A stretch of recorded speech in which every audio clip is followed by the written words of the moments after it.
studying Ezekiel. And as we are studying the prophecy of Ezekiel, I am, by the grace of the Most High, also taking the opportunity to give some lessons about some backdrop to help people understand not only what's going on in Ezekiel in terms of what the prophet is being shown from the Most High, but how we got there and what it means for us today. I'm going to continue to do that today, and before we go into Ezekiel, I want to just look at what we studied last night when we saw Aholah and Aholibah. And the Bible said Aholah was Samaria and Aholibah was Jerusalem. So let's take a look before we go there. I want to look first at Ezekiel 23, at those verses, just to look at that so we understand where we're starting from. We studied that last night. And let's look at Ezekiel chapter 23. Now, we actually read the verse 10 last night. We're going to start at 11 today, but not right now. First, I want to review what we read last night and just give some more historical backdrop from the Bible about what's going on here so we understand what he's talking about. And Ezekiel chapter 23, let's read from verse 1 to 4. Ezekiel 23 from verse 1 to 4. Notice what it says, Ezekiel 23, 1 through 4. And the word of Yahweh came again unto me, saying, Son of man, there were two women, the daughters of one mother, and they committed whoredoms in Egypt. They committed whoredoms in their youth. There were their breasts pressed, and there they bruised the teats of their virginity. The names of them were Aholah the elder, and Aholibah her sister. They were mine, and they bare sons and daughters. Thus were their names. Samaria is Aholah, and Jerusalem Aholibah. So you can see there's two sisters, daughters of one mother. One is Samaria, and the other Jerusalem. Let's just get some quick backdrop with regard to these things and understand how this came to be. First, let's start in 1 Kings. Let's look at 1 Kings. Let's look at 1 Kings chapter 11. 1 Kings chapter 11. We're going to not read the whole chapter, but we're going to read parts of it for the sake of time and just context. We're just wanting to get context of what's going on in Ezekiel 23. So let's look at 1 Kings chapter 11. And I'm going to start reading from verse 1. From verse 1 down to verse 12. Okay, yeah. But King Solomon loved many strange women, together with the daughter of Pharaoh, women of the Moabites, Ammonites, Edomites, Zidonians, and Hittites, of the nations concerning the which Yahweh had said unto the children of Yashaal, Ye shall not go into them, neither shall they come in unto you. For surely they will turn away your heart after their gods. Solomon clave unto these in love. And he had 700 wives, princesses, and 300 concubines, and his wives turned away his heart. For it came to pass when Solomon was old, that his wives turned away his heart after other gods. And his heart was not perfect with Yahweh, his Most High, as was the heart of David, his father. For Solomon went after Ashtoreth, the goddess of the Zidonians, and Milcom, the abomination of the Ammonites. And Solomon did evil in the sight of Yahweh, and went not fully after Yahweh, as did David, his father. Then did Solomon build a high place for Chemosh, the abomination of Moab, in the hill that is before Jerusalem, and for Moloch, the abomination of the children of Ammon. And likewise did he for all his strange wives, which burnt incense and sacrificed unto their gods. And Yahweh was angry with Solomon, because his heart was turned from Yahweh, the Most High of Israel, which had appeared unto him twice, and had commanded him concerning this thing, that he should not go after other gods, but he kept not that which Yahweh commanded. Wherefore Yahweh said unto Solomon, for as much as this is done of thee, and thou hast not kept my covenant and my statutes, which I commanded thee, I will surely rend the kingdom from thee, and will give it to thy servant. Notwithstanding, in thy days I will not do it for David thy father's sake, but I will rend it out of the hand of thy son. So we can see here, the problem, many people confuse the fact that Solomon had 700 wives as if that was the sin. The sin wasn't him having 700 wives. The sin was him having, the Bible says, strange women. Strange women. That's the problem. It wasn't that he had 700 wives. See, what we need, and I want to reiterate this point, marriage in the Bible is not marriage in modern times. What we have in modern times is not exactly what the Bible called marriage. I want to explain. This is not on the subject, but this is just another precept and teaching. In the Bible times, there was no such thing as a career woman. There was no such thing as a woman working any place but outside of the home. The woman was to raise the family. That was her job. There was no other job for her. And she often wanted to have as many sons as she could because there was no Social Security, there was no unemployment. So for her to be taken care of in her old age, she would depend on her sons. Everybody hear me so far? Testing 1, 2, 3. Okay. So that marriage was more a function of the woman's welfare and survival than it was about love. I'm not saying it was never about love, but that wasn't all it was about. It was about the woman's survival and about her welfare, about her being taken care of. So she wanted to have as many sons as she could because sons are strong. They work, they get the inheritance, and they can take care of the woman who was going to raise the household. Okay? And in doing this, the nation would continue in existence.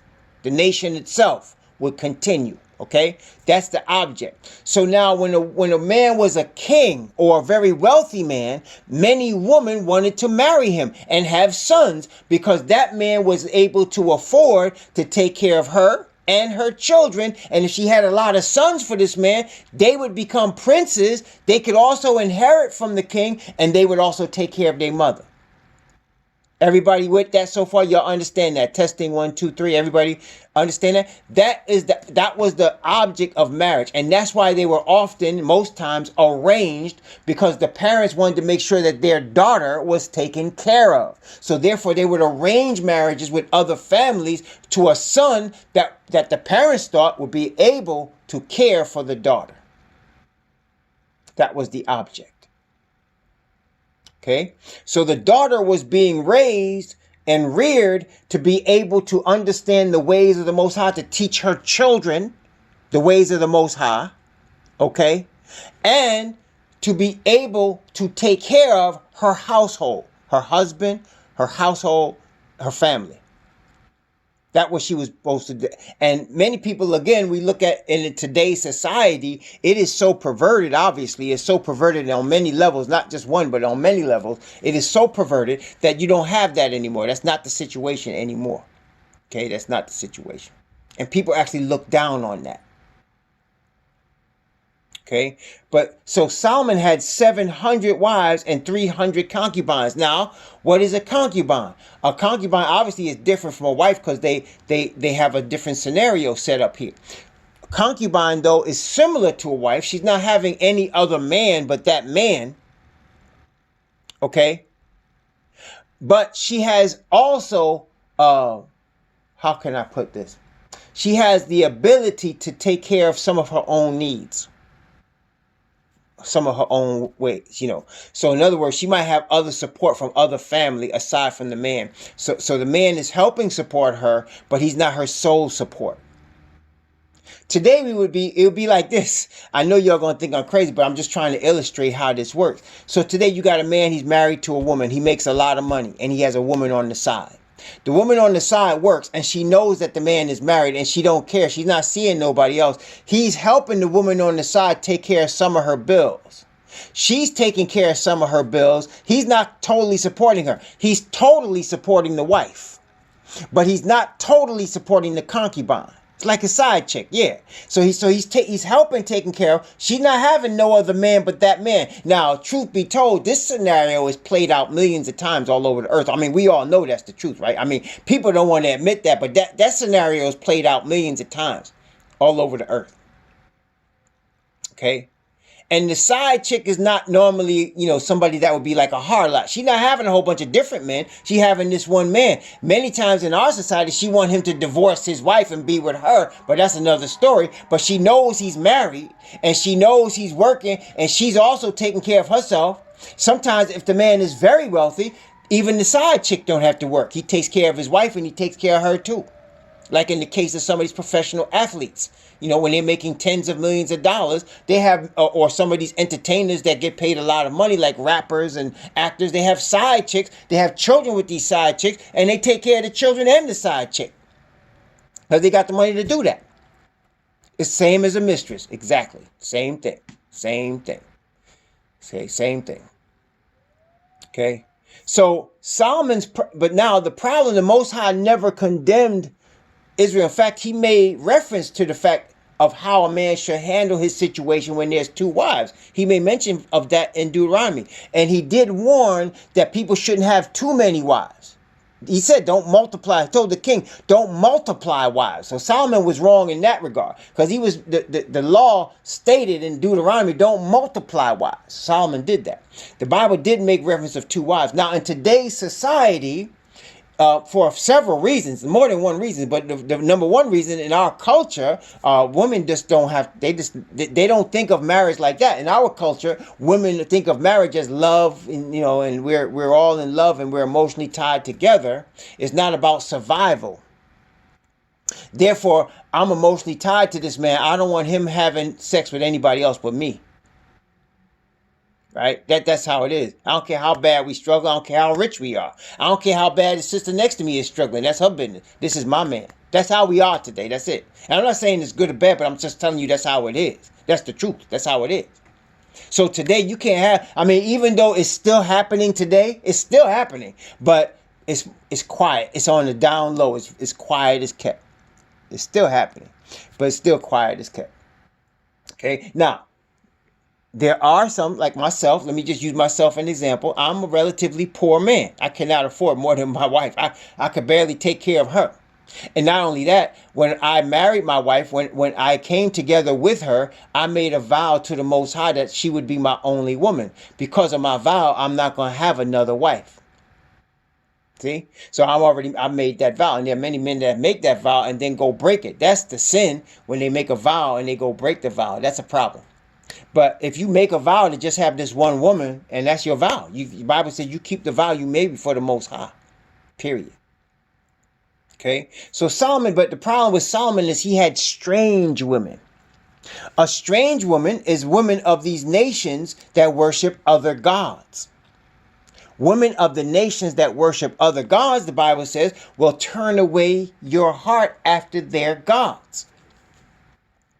And that's again what the Bible talks about when it talks about being what?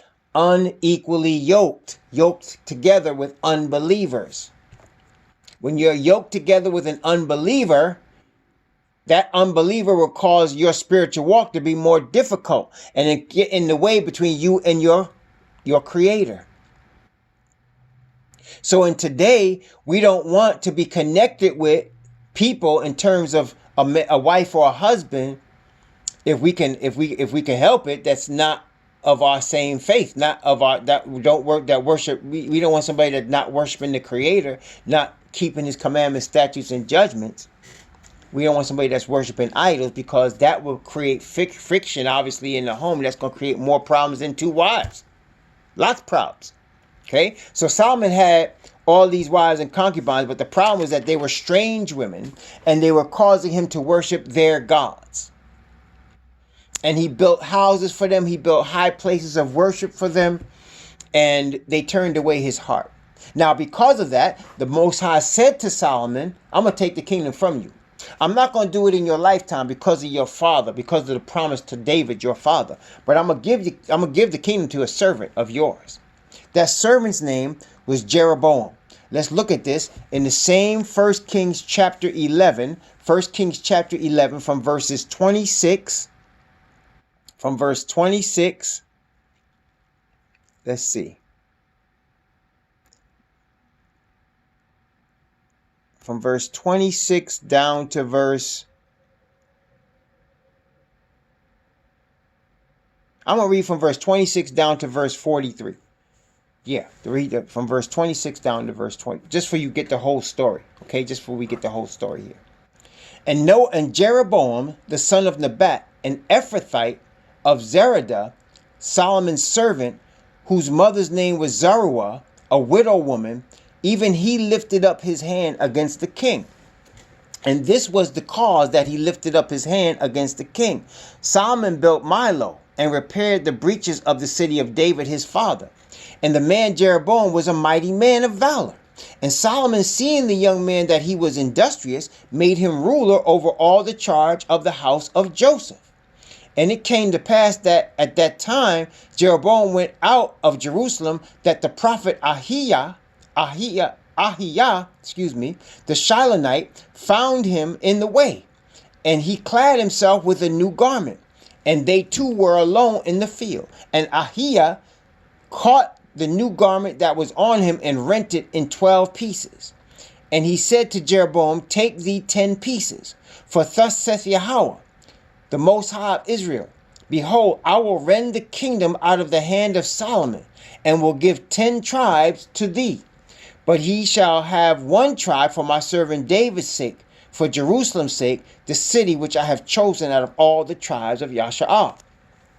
Because that they have forsaken me, and have worshipped Ashtoreth, the goddess of the Zidonians, Chemosh, the god of Moabites, and Milcom, the god of the children of Ammon, and have not walked in my ways, to do that which is right in my eyes, and to keep my statutes and my judgment, as did David his father.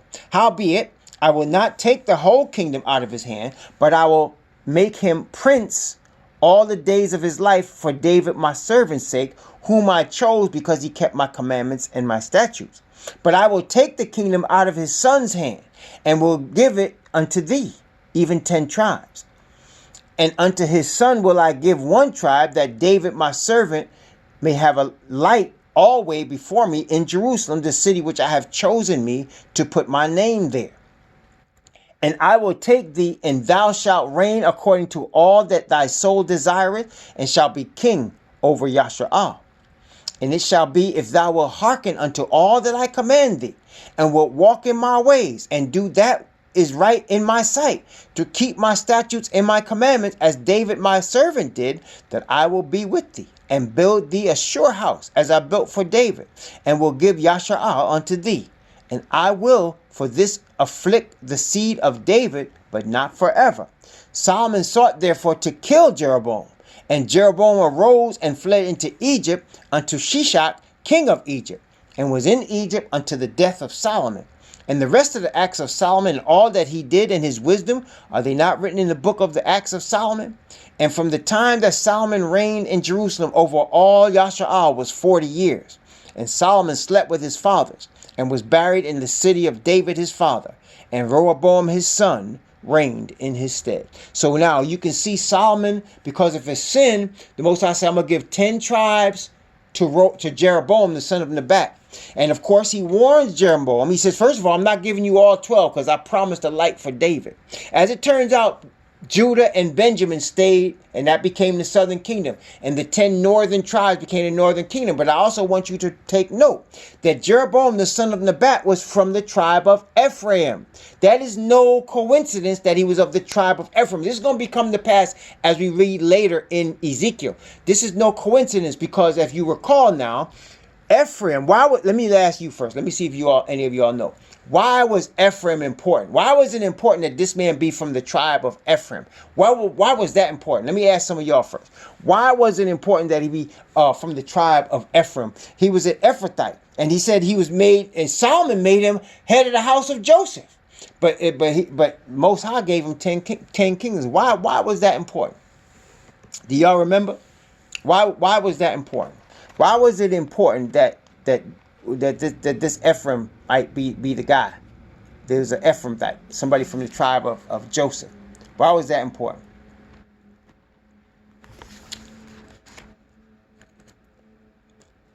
No, not quite. Not quite. Well, kind of, but not quite. Not quite. Not quite. I'm going to give you all a hint. I'm going to give you a hint. Are you ready? I'm going to give you a hint. Okay? Here's the hint. What tribe was Joshua?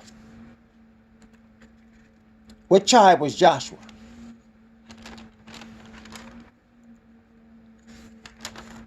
No, Joshua wasn't Benjamin. No, Joshua wasn't Judah. What tribe was Joshua? I'm surprised y'all don't know that. Okay, wait a minute. Let's look at it. Let's look at it. No, Joshua wasn't Judah. Joshua wasn't Benjamin. What tribe was Joshua? When I show you, you're going to see. You're going to start to understand. Look at Numbers chapter 13. Numbers chapter 13. And verse 8. Could you print Numbers 13 and verse 8? These are the 12 men that represented the 12 tribes that were spies that went into the land of Canaan to spy out the land. Can you, Sister Isha, could you print? Yes. Okay. So, Numbers 13:8. Of the tribe of Ephraim, Oshea, the son of Nun. Oshea, the son of Nun. That would represent the tribe of Ephraim. That was one of the 12 spies. Oshea, the son of Nun, went out with the 12 spies. Okay? Now, who is Oshea? Let's look at the same chapter 13 of Numbers. Isha, could you please post verse 16? Verse 16. The same Numbers chapter 13. Could you please post verse 16? We're getting some history now, so we get some backdrop as to what's going on in Ezekiel. Please, I know it's a lot, but I'm trying to help you all out, and that's why we audio tape these. You can read it back. Now, these are the names of the men of which Moses sent to spy out the land. Moses called Hawashai, or Oshea, the son of Nun, Yahawashai. See? So now, instead of his name being Hawashai, was Yahawashai, and Yahawashai is the same as Joshua. That's who they call Joshua. Okay? All right? So Joshua was of the tribe of Joseph, of the tribe of Ephraim, which is one of Joseph's two tribes, Ephraim. So Ephraim was Joshua's tribe. All right? So far, so good? Ephraim was Joshua's tribe. Now, Moses, we know Moses died. Moses died, and Joshua was ordained to bring the children of Israel into the land, right? Y'all remember that, right? Joshua was ordained. So Moses died. Remember, Moses wasn't going to be permitted to go into the land, but he ordained Joshua to go into the land, right? And Joshua settled in the land of Ephraim. And guess where the Ark of the Covenant was? Who had the Ark of the Covenant? The Ark of the Covenant was with Ephraim. It was there because that's where Joshua was. Because Joshua led the children of Israel into the land. And the Ark of the Covenant was with Joshua in Ephraim. That's where it was. Okay? So the Ark of the Covenant was there. Okay, everybody with me so far? So the Ark of the Covenant was there in Ephraim with Joshua. Okay. Now, when David became king, David did not want the ark to stay in Ephraim anymore. And David wanted the ark to come to the city of David and to Jerusalem.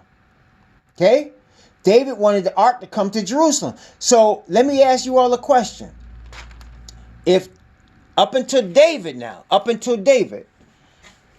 they had been over 400 years in the land.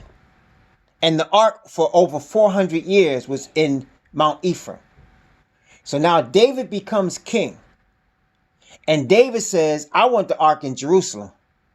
Let me ask you all a question. How are the Ephraimites going to feel about that? I mean, how are the people of Ephraim going to feel about that? The ark has been with them for more than 4 centuries. Yeah, they were not happy at all. So there was always beef between the tribe of Ephraim and the tribe of Judah. There was always beef between them. Okay? There was always that, because of what David did. There was always beef between them. Now, Jeroboam, the son of Nebat, was from Ephraim. And the Most High said, I'm going to give you 10 tribes, because they always felt like they had been robbed. They felt like they had been robbed. They said, you know, we had the ark. We taken care of it for 400 years. Why are you taking it from us? Now, of course, it was all part of prophecy. But they did not like that. And so that's why the Bible speaks about rift between Ephraim and Judah. And we're going to talk about that when we get to that part in Ezekiel 37. But 37. But he said, I'm going to give you 10 tribes. All right, Ephraim, I'm going to give you 10 tribes through Jeroboam the son of Nebat. He said, but because of my servant David, I'm not giving you them two. I'm not giving you Judah, and I'm not giving you Benjamin. That's staying with my servant David. Okay? But he told him, remember we read just now in 1 Kings chapter 11, he said, and it shall be, if thou hearken to all I command thee, and wilt walk in my ways, and do that which right in my sight, and keep my statutes and commandment, as David my servant did, that I will be with thee, and will build thee a sure house. Right? So he promised him, he said, if you faithful, keep my covenant, I'm going to establish a kingdom for you. It's going to be your kingdom. The 10 northern tribes, Ephraim's going to have the northern kingdom. He said, but I'm not taking away, I'm not punishing David forever. He said, I'm not doing that forever now. He said, but I'm going to give you a short kingdom. Right? Everybody got that so far? So then that's when it was divided. So you had a divided kingdom. Now you got the northern part and you got the southern part. Now, after that, of course, Jeroboam, the son of Nebat, he became, I could say, the worst idol-worshiping king in the history of the Israelite nation. He became so bad as an idol-worshiping king that every other king was compared to him when they were evil. They were compared to Jeroboam, the son of Nebat. If you read 1 Kings and 2 Kings, they will keep mentioning Jeroboam, the son of Nebat, because he was so evil. He built altars of golden calves, and he worshiped different gods, and he did different. It was terrible. Terrible. Okay? So it got so bad. Let's turn to 2 Kings. And this, now, what we're getting ready to read. So remember now, Aholibah was Samaria, and Aholah was Jerusalem. So Aholibah became the northern kingdom, right? That's the northern kingdom, which we read. So now let's look at 2 Kings chapter 17. 2 Kings chapter 17.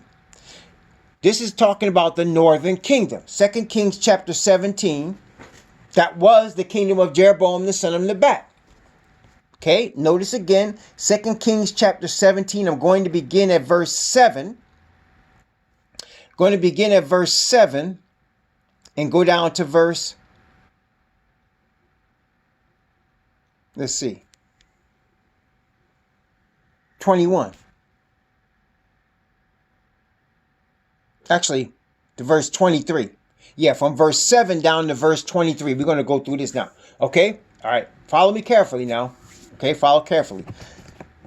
For so it was that the children of Israel had sinned against Yahweh their Most High, which had brought them up out of the land of Egypt, from under the hand of Pharaoh, king of Egypt, and had feared other gods, and walked in the statutes of the heathen, whom Yahweh cast out from before the children of Israel, and of the kings of Israel, which they had made.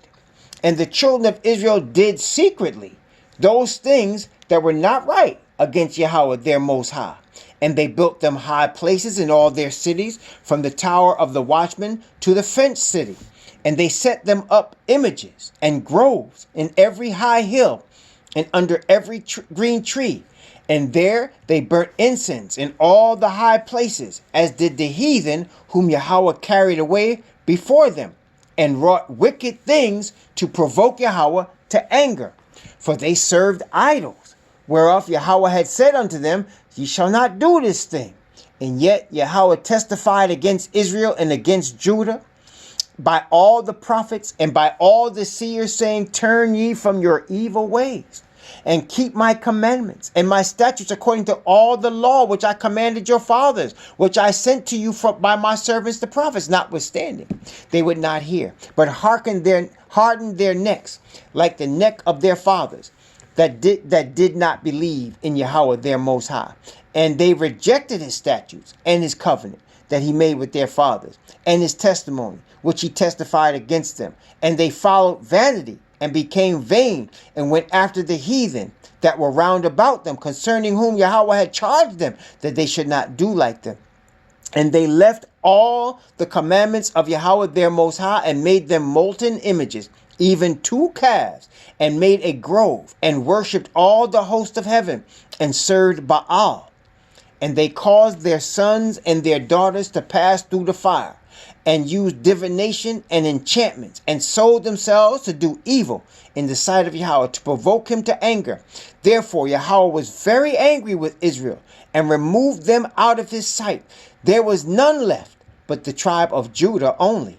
And Judah also kept not the commandments of Yahweh their Most High, but walked after the statutes of Israel which they made. And Yahweh rejected all the seed of Israel, and afflicted them, and delivered them into the hand of spoilers, until he had cast them out of his sight.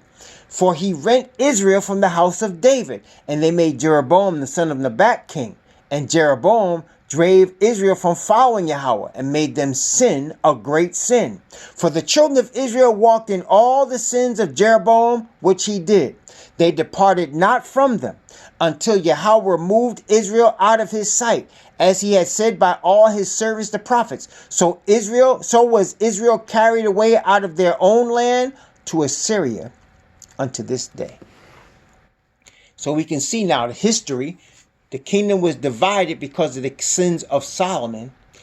They gave 10 to Ephraim, who said they were being treated unfairly because the ark was taken from them. So he gave them 10 northern tribes. They sinned. They turned around and sinned against the Most High. The house of Joseph led them into sin. And they were taken captive. And Judah was left. And then Judah was taken captive.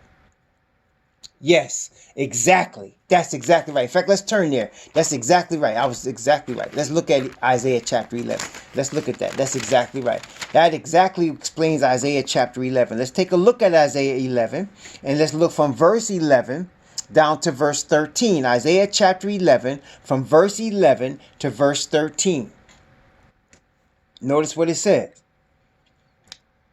And it shall come to pass in that day, that Yahweh shall set his hand again the second time, to recover the remnant of his people which shall be left from Assyria, and from Egypt, and from Pathros, and from Cush, and from Elam, and from Shinar, and from Amath, and from the islands of the sea. And he shall set up an ensign for the nations, and shall assemble the outcasts of Israel, and gather together the dispersed of Judah from the 4 corners of the earth. The envy also of Ephraim shall depart, and the adversaries of Judah shall be cut off. Ephraim shall not envy Judah, and Judah shall not vex Ephraim. See, that's where that came from. It came from all the way back from when Joshua brought the Ark of the Covenant to the tribe of Ephraim in Timnath, and then David took it from them, and there was beef. And then later on, the Most High said, okay, I'm going to give the 10 northern tribes to Joseph. So he gave it to Jeroboam. Jeroboam sinned worse than Solomon. And then he took and scattered them both. Scattered Judah, scattered Israel, the northern 10 tribes. See, so now you got the backdrop. That's why he said he had 2 women. They were both daughters of one man. And let's go back now to Ezekiel. That's why he says you have 2 women, the daughters of one man. Ezekiel chapter 23. And again, let's read those first 4 verses now that we got the backdrop. Let's read the first 4 verses again. The word of Yahweh came again unto me, saying, Son of man, there were 2 women, the daughters of one mother, and they committed whoredoms in Egypt. They committed whoredoms in their youth. There were their breasts pressed. There they bruised the teats of their virginity. And the names of them were Aholah the elder, and Aholibah her sister. And they were mine, and they bare sons and daughters. Thus were their names. Samaria is Aholah, and Jerusalem Aholibah. See, so now you got two. And Jerusalem is representing the southern kingdom, which was Judah and Benjamin. And then the 10 northern tribes are represented by Samaria. Okay? And they became Samaria because the Assyrians took them over and they started mixing worship of Assyrian gods with the worship that they had learned from Yahweh. And it was just all messed up. It was just all messed up. Sort of like it is right now. Sort of like it is right now. So you have the children of Judah and the children of Samaria all mixed up today. All mixed up. And we're worshiping all kinds of gods. All kinds of gods. And that's why, of course, what we just read in Isaiah is so important. Because he said he's going to bring us back from the four corners of the earth. We're going to become one nation again. And we're not going to envy each other. And we're going to have love for one another. That's why the Son was talking, Messiah was saying, if you're going to be my disciples, you're going to have what? Love one for another. There's not going to be envy between the brothers and sisters in the nation. Okay? That's what he told his disciples. You're going to be known as my disciples because you're going to have what? Love one for another. So the brothers are going to love each other. Now, how does this come to pass? Well, the Bible did show us. He's going to set his hand again the second time to recover the remnant of his people, which shall be left. That's the awakening. How does the awakening take place? By the Father's Spirit touching the hearts of his chosen people, the descendants of Abraham, Isaac, and Jacob. Y'all understand how this is coming together? So now the children of Abraham, Isaac, and Jacob are awakening to who they are. The Father's Spirit is awakening them and bringing them back to the Father. You see, they cannot serve kings of this earth. They end up committing all types of sin. But they can serve the Father. See? Because if the kings, Jeroboam, Solomon, if they had just served the Father and stopped serving all of these other gods, we wouldn't be in this mess. But they did. So now the Father himself, through the Messiah is the sign that the Father is using him to awaken all the nation. That's why Messiah said, I came not but for the lost sheep of the house of Israel. That's why he said that. Because he's saying the Father is setting forth Messiah as the representation of himself to bring back the nation, to awaken the nation, and through them to the earth. See, if people were really serious about wanting to follow the Most High, they wouldn't be worried about, well, what about the Gentiles? Well, what's going to happen to them? The Gentiles would be eager to make sure that the true children of Israel wake up. They will be eager because through the blessing of the children of Israel, the blessing comes to all the earth. You understand? That's why. Because the awakening of the children of Israel is an awakening that brings the kingdom of righteousness. And the Gentiles that would appreciate that and see that, they're the ones going to come to the truth. They're the ones going to come to the truth. The ones that want to keep sons of Yafet as rulership on this earth, they're not going to want to come to that truth at all. At all. They don't want nothing to do with that. That's why they will worship white Jesus. They will worship anything except the truth. They don't want that at all. But those that understand what I just said to be true, they will want to cleave to the house of Judah. They will want to come to them. They want this built up. They understand that in the blessing of the house of Judah, the blessing comes on them. They will understand that. And that's the truth about it. Told Abraham, in thee shall all the nations of the earth be blessed. He told Abraham, in thee shall all the nations of the earth be blessed. I'm going to bless you, and I'm going to bless your seed after you. And in thee shall all the nations of the earth be blessed. And so that's the object. He said, I've chosen you to be a nation of priests and ministers. I've chosen you above all the nations and all the families of the earth. I've chosen you above all the families of the earth. And in thee shall all the nations of the earth be blessed. So the people that really want righteousness to reign on this earth, the people that really want evil to be stopped on this earth, those people will want the true children of Israel to awaken. They will want that to happen. They want that to happen, and they want that kingdom to come, because that's the sign. That's why the sign is the 144,000. That's the sign. The awakening, and the awakening of the Israelite is the sign of the 144,000. Okay? And it's a good question. Why do we not see ourselves blessed? We are looking at blessings from the perspective of Asatan. I'm going to hear you. Hear what I'm saying? We are looking at blessings. See, the people of this earth, when they see the trappings of earthly wealth and power, they consider that blessings.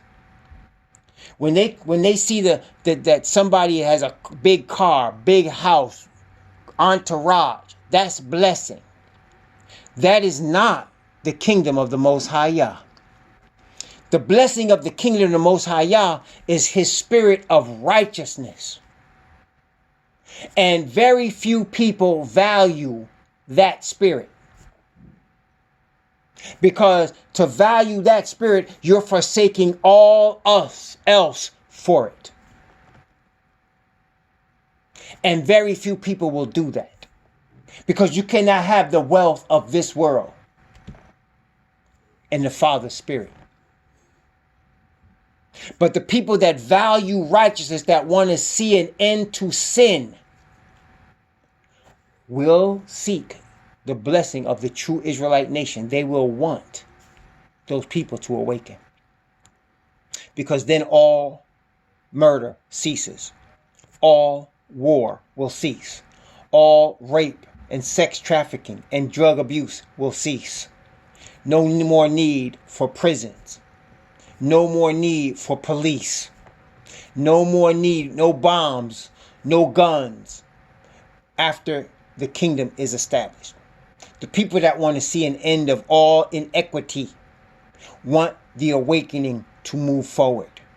Those are the people, those Gentiles that want the kingdom to move forward are going to want the true Israelites to wake up. They're going to pray for it. They're going to pray to the Father that the true Israelites wake up. They will do all they can to help in that cause, because in blessing of those people is the blessing of them. Yes. Praise the Most High Yah.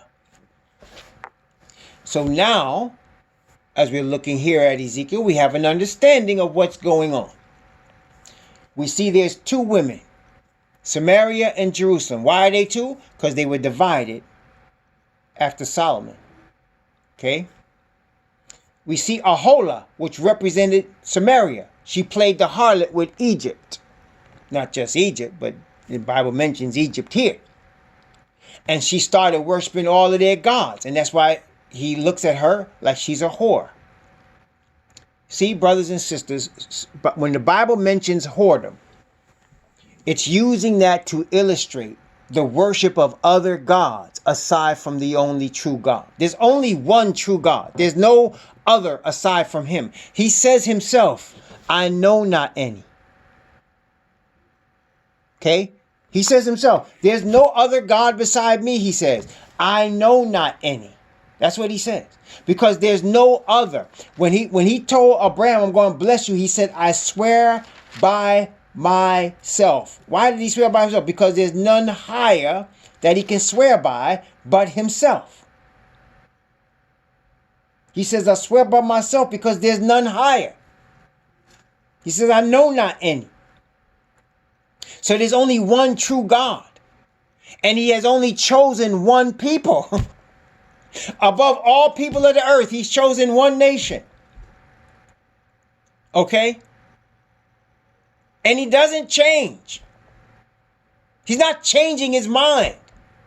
He's not changing what he's decided to do.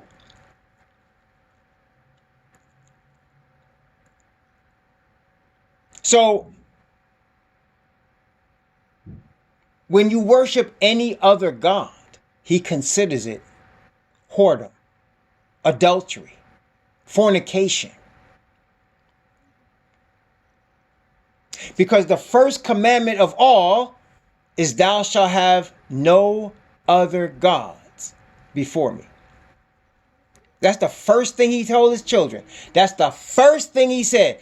Thou shalt have no other gods before me. And of course, as we read through the book of Deuteronomy, he kept warning the people, even as we read today. As we read today in 1 Kings and 2 Kings, he kept saying, I told y'all, stop worshiping other gods. He's very jealous. He said, I brought you out of the land of Egypt. I brought you from slavery. Stop worshiping other gods. I fed you. I took care of you. I gave you the land. Stop worshiping other gods. And so today, what you have is ecumenicalism, where you have everybody thinking they worship the same God. I mean, if you listen to people today, there's no such thing as a false God. Right? If you listen to people today, there's no such thing as a false God. We all worship the same God. We just worship him in different ways. Isn't that what people say? We all worship the same God. We just worship him in different ways. Isn't that what they say? Is that true? According to the Bible, is that true? Can that possibly be true? No.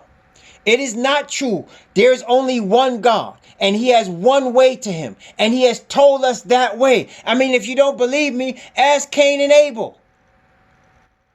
They came to worship him in their own way. Cain said, okay, I'm going to bring you the best fruit I got. I mean, you like fruit, we eating fruit. I'm bringing you the first fruits of the fruit I have, the finest of the fruit. And he was rejected. He was rejected.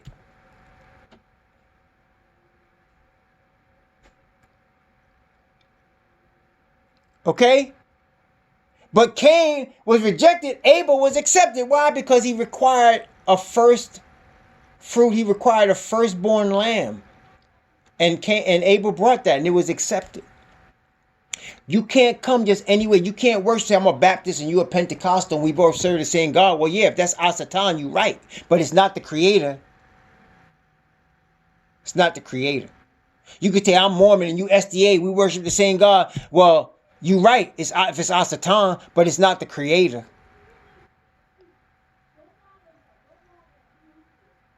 And by virtue of the fact that we have an understanding that the kingdom, the capital of the kingdom is called what? New Jerusalem. That Messiah say, I go and prepare a place for you. That is New Jerusalem. And that on the gates, there's 12 gates of that city, 4 sides, 3 gates on each side. And over each gate is a different pearl of the 12 pearls, of the 12 precious stones that were in the ephod of the high priest. Each gate is made of one of those precious stones. And over each gate is the name of the tribe. So it just shows you that even in eternity, there's going to be but one God, and he has one chosen people, and he has chosen this nation above all people.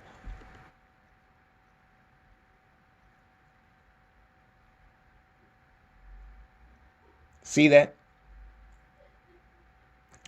And so, brothers and sisters, part of the awakening is coming to this knowledge of the understanding that you don't want to worship any other God but the Father.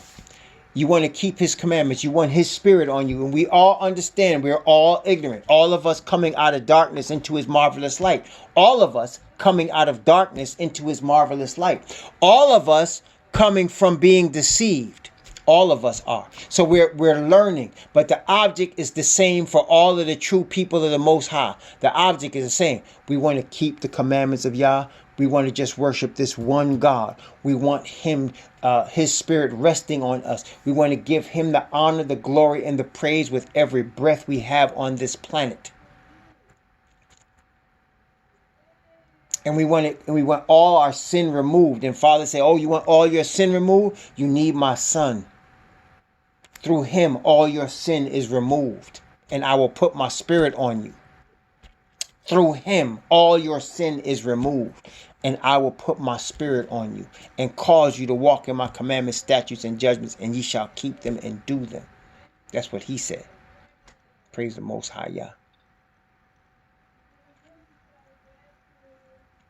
So now we see the two women. We see one, Aholah, she just messed up. Now we're going to go to Aholibah. Now, obviously, we already know she's going to mess up. Let's take a look at Ezekiel chapter 23, beginning at verse 11. Beginning at verse 11. I'm going to read from verse 11 down to verse 21. The sad story of our nation. The sad story of our people. The sad story of how we got to where we are in 2019. This is the story right here. And when her sister Aholibah saw this is Judah, she was more corrupt in her inordinate love than she, and in her whoredoms more than her sister in her whoredoms. She doted upon the Assyrians, her neighbors, captains and rulers, clothed most gorgeously, horsemen riding upon horses, all of them desirable young men.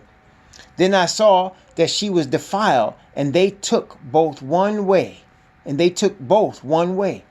that she increased her whoredoms, for when she saw men portrayed upon the wall, the images of the Chaldeans portrayed with vermilion, girded with girdles upon their loins, exceeding in dyed attire upon their heads, all of them princes to look to, after the manner of the Babylonians of Chaldea, the land of their nativity. And as soon as she saw them, with her eyes she doted upon them, and sent messengers unto them into Chaldea.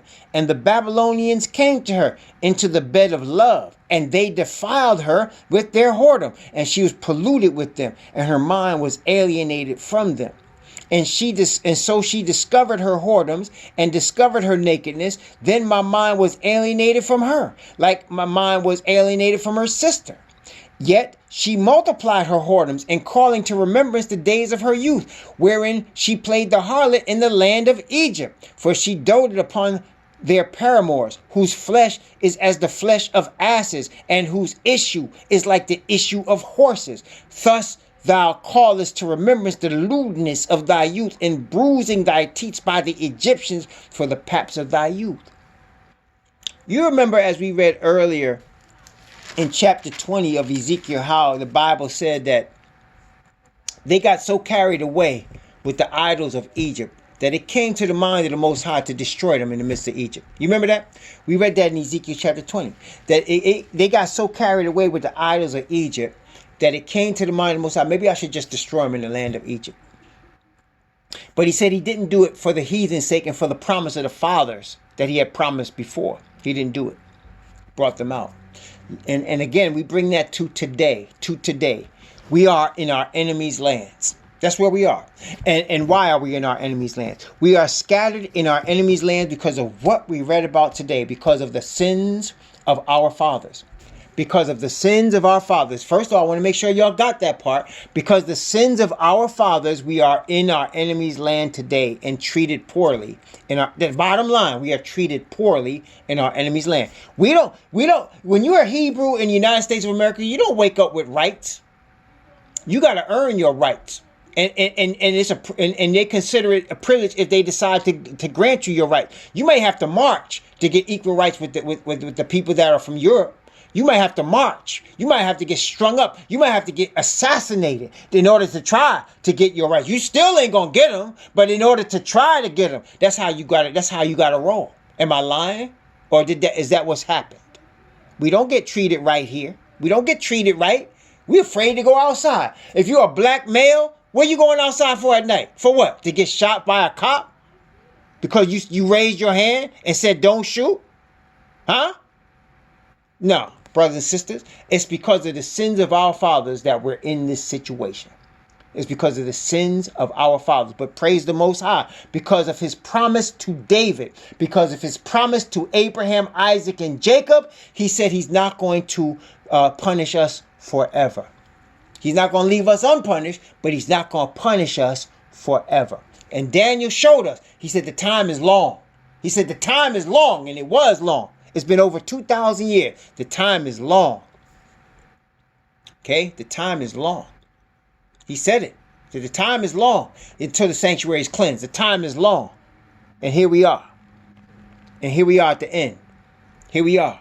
And so because of his promise to Abraham, Isaac, and Jacob, because of his promise to David, he's going to have his kingdom. He's going to have the kingdom. And brothers and sisters, most of us that were brought over on the slave ship, we come from the southern kingdom. How do I know that? Because that was the last kingdom. See, the northern kingdom was scattered in the 7th century BC, around 722, 720. The northern kingdom was scattered. Okay, they were scattered first. Okay, 722. That is 700 years before Messiah. The northern kingdom was scattered. 700 years before Messiah. You heard me? 700. So then, after that now, AD 70, almost 800 years later, the southern kingdom is scattered. Jerusalem is destroyed by the Romans. The Gentiles take over. The Bible says the Gentiles take over. And matter of fact, let's look at what the Messiah himself said with regard to this in the fulfillment of this prophecy. Messiah himself said it in Luke chapter 21. Luke chapter 21. Notice again, Luke chapter 21. And again, he's talking about our fathers in the land. Luke chapter 21. Notice again from verse 20 down to verse 24. Luke chapter 21 from verse 20 down to verse 24. Notice what it says. This is just to understand how we got here, how we getting out of here. Okay? Notice again, Luke chapter 21 from verse 20 to 24. Notice what it says. And when ye shall see Jerusalem compassed with armies, then know that the desolation thereof is nigh. Then let them which are in Judea flee to the mountains, and let them which are in the midst of it depart out. And let not them that are in the countries enter thereinto. For these be days of vengeance, that all things which are written may be fulfilled. But woe unto them that are with child, and to them that give suck in those days. For there shall be great distress in the land, and wrath, notice, and wrath upon this people. What people? The Israelite nation, the southern kingdom of Judah.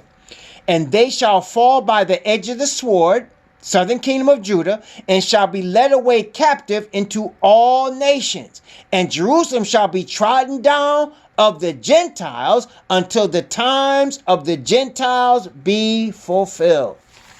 That's where we are right now. So the southern kingdom already was scattered into Africa. We know that. And notice again, I want you to notice when we read about Jeroboam the son of Nebat. Wait a minute. When we read about Jeroboam the son of Nebat a few minutes ago, and we recognize that he was a tribe of Ephraim, right? And you remember how Solomon was trying to kill him? Where did he flee to? Solomon was trying to kill him, and he fled from Solomon until Solomon died. He didn't come back until Solomon died. Where did Jeroboam flee to when he fled from Israel to get away from Solomon? Where did he flee to? Oh, he fled to Egypt. Wait a minute. And where is Egypt again? It's in the continent that we call Africa. Isn't that correct? Wait a minute. When the children of Israel were coming down to get away from the famine, where did they go? Egypt. Huh? Where is Egypt again? In Africa. Abraham, when he was trying to get away from the famine, where did he go? To Egypt. Where is Egypt again? In Africa. When Messiah was being told, when his stepfather Joseph and his mother Miriam, they said, take the child away because Herod gonna try to kill him. Where did they go? Where did they go to hide? To Africa. You seeing a pattern? Are you seeing a pattern here? Are you seeing a pattern? So where do you think they fled when Titus came with the Roman army to destroy Jerusalem and to kill everything in sight? Where do you think they went? They went to Africa. Of course, the Bible does show us, and we just read it in Isaiah chapter 11, all the nations that they fled into, it told us, them African nations. So they fled into Africa. We know they settled into West Africa. And we know from West Africa, they were taken into slavery. These are the people of the southern kingdom, mostly made up of Judah, Benjamin, and the Levayim that were in the southern kingdom. Northern kingdom had been scattered 800 years before that. 800 years before that, they were scattered. Okay? And that's why we believe that the Indians, the Taino Indians, the North American Indians, the Indians they find in Canada, the Indians they find all over this earth, that's the 10 northern tribes. Because they scattered. Every place on this earth where some Caucasian man came, there was already Indians there. They were already there. Every place that they came. Every island they came, there was already Indians there. When they brought slaves from West Africa, all of these islands, there were already Indians there. They were already there. Scattered 800 years. 800 years before. Same Indian. Central America. Aztecs. Worshipping all kind of gods. Right? Same Indians. Northern Kingdom. Southern Kingdom, Judah, went to West Africa. Went into slave ships. Into slavery by ship. So now you got here in North America, here in the United States, you got the Indians, northern tribes, and you got the Southern Kingdom. And the Most High is awakening his Southern Kingdom first. He's awakening Judah first. You can see it. He's wakening us up first. What's left, that's right. The remnant, what's left. He's waking them up first. And why? Because of what we just read here. What we just read in Ezekiel. Because of the whoredoms. So now, as we are awakening, that is why Christianity has no place for us anymore. There's no place for us. Now we are awakening to who we are. What we need with white Jesus. What we need with that. What we need with denominations and church buildings and Catholic control organizations. What we need with that. When we understand that there's one true God, we understand he has one covenant. We understand we are his chosen people. We understand now how we got here and why we came here. Why are these things happening to our people? Now we know. Now we know. And the Gentiles that recognize this, they are praying for our awakening because they understand that in our blessing is their blessing. That's right. All these Christianity, Judaism, Islam, Buddhism, Hinduism, Taoism, garbage. None of them come from the word. None of them. Not one. You understand? Not one. And not only that, we know for sure. He said it right here. He sends his prophets, the Israelites, to his people. Messiah came to the house of Israel. Messiah was crucified and sacrificed in the nation. He wasn't sacrificed in Rome. He sacrificed in the nation of Israel. That's exactly right. No, brothers and sisters. So now the awakening has begun. We praise the Most High. The awakening has begun. And now it's not going to be stopped. As we said, the Most High is awakening us. Brothers and sisters, it just came to my mind to bring it I think it was just a couple of weeks ago. Remember? Jubilee, the next Jubilee, 2027 is significant, brothers and sisters. The next 7 years, man, you're going to see some stuff happening. These next 7 years, next Jubilee 2027. You're going to see some stuff. 2019 is a year of release. 2019 is a year of release. You know what that is, right? The year of release. Every 7 years is a year of release. Every 7 years. And it goes with the Jubilee, right? So you have 49 years of releases, or 49 years, 7 years of releases, 49 years. 49 years total. That 50th year is a Jubilee. The last Jubilee was 1977. Then you got 1984 was a year of release. 1991 was a year of release. 1998 was a year of release. 2005 was a year of release. 2012 was a year of release. Well, here we are. 2019 is a year of release. 2026 is the last year of release. 2027 is the next Jubilee. And I'm telling you, you're going to see some stuff. It's getting ready to come down. This awakening is not accidental. This is the Father Spirit awakening his people, getting ready to put an end to all of this stuff, man. All this corruption, is getting ready to come to an end. Brothers and sisters, this 2019, 400 years, this is a false prophecy. Don't buy into that. 2019 is significant. It's a year of release, but it's not the end of no 400-year prophecy. No, it's the last, next to the last 7-year period. We're about to go into this last 7-year period before the next Jubilee. This is this year of 2019. And let me tell you something. This is not according to the Gregorian calendar. I know people get all caught up. Oh, you're looking at the wrong calendar. No, man, it's the same number of years. I don't care what calendar you follow, right? Whatever calendar you follow has 12 months. Testing 1, 2. Are you following me? You hear what I'm saying? I don't care how many. I don't care if it's a Chinese calendar, if it's an Indian calendar. A year is still 12 months. 12 moons is still a year. All right? 12 moons is still a year. But the difference is this. The Israelite nation starts its year in April. In the beginning of spring is the Israelite year. That's when our year starts. The heathen year starts in what they call January. Our year starts in the spring. The first new moon of the spring is when our year starts. Okay?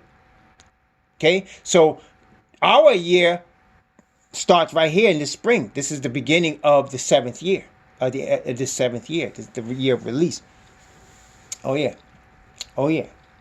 And then in the half part of the year, the 7th month, the 15th day of the month, is when Jubilee starts on the years that there's Jubilee. That will be in the fall. That's why we know, for example, that Messiah, his ministry was 3.5 years. He said in the mixed double weeks.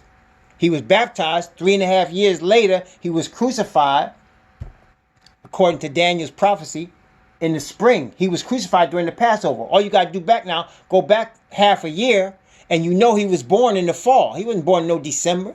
He was born during the time of either what you would call the Day of Atonement or the Feast of Tabernacles. Take your pick. But he was born around that time, which would be September, October. That's when he was born. He was not born in December. And then you go a half a year going forward. Now you got 3.5 years. Okay? The next Jubilee is the fall of 2027. It's between September and October of 2027. That's the next Jubilee. And listen, I'm not saying Messiah is returning at that time. I'm not trying to say that. But I'm telling you, this is significant. This is significant. It's very significant. And it's not going to be much longer after that. Not much longer. I'm telling y'all, not much longer after that. Not at all. Not at all. Okay? Not at all. Praise the Most High Yah. It's drawing to a close. So what we saw here, what we're reading in Ezekiel 23, what we're reading is the sins of our fathers. We're reading about the sins of our fathers. We're seeing how we got divided. We're seeing how as a result of the division, both sides started worshiping other gods. We're seeing how the northern kingdom was first taken away 722 BCE, and then 70 AD, the southern kingdom of David was taken away from the land. The Gentiles were prophesied to take the land. It says it shall be, what did he say? We just read. He said it shall be overrun by the Gentiles. Well, isn't that what we got right now? The whole land of what they call so-called Middle East, the whole land is overrun by the Gentiles. That's exactly right. This is exactly what happened. Is that true or not? Okay? Said Jerusalem shall be trodden down of the Gentile. That's exactly what happened. And we were taken captive into all nations. That's exactly what happened. Wrath upon this people. That's us. You know, it's just like old Malcolm X said. It's just like he said. We didn't land on Plymouth Rock. Plymouth Rock landed on us. That's the truth about it. That's the truth about it. We didn't land on Plymouth Rock. Plymouth Rock landed on us. And it did that because of the sins of our fathers.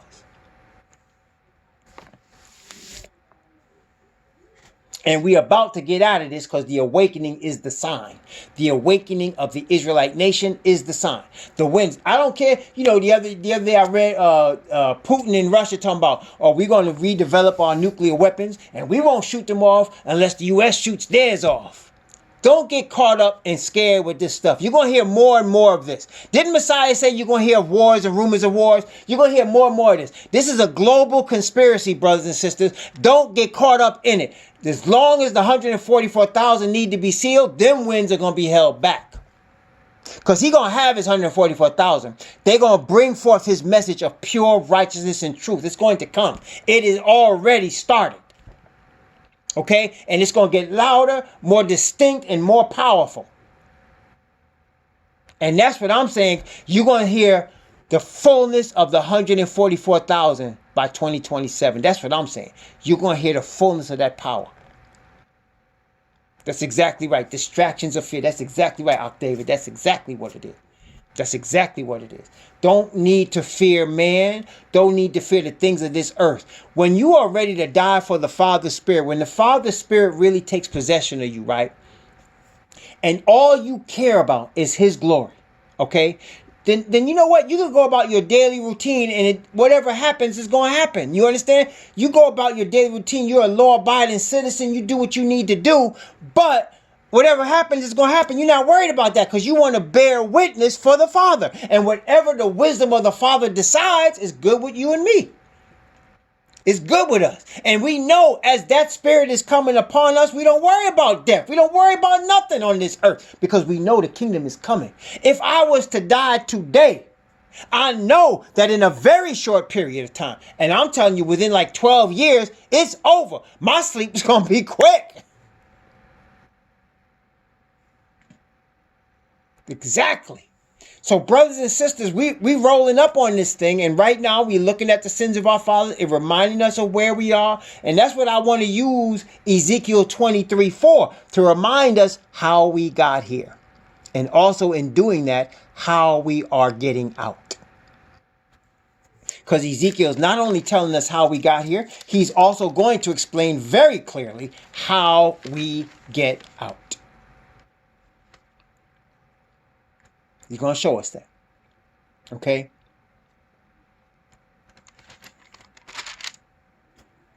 Let's have a word of prayer.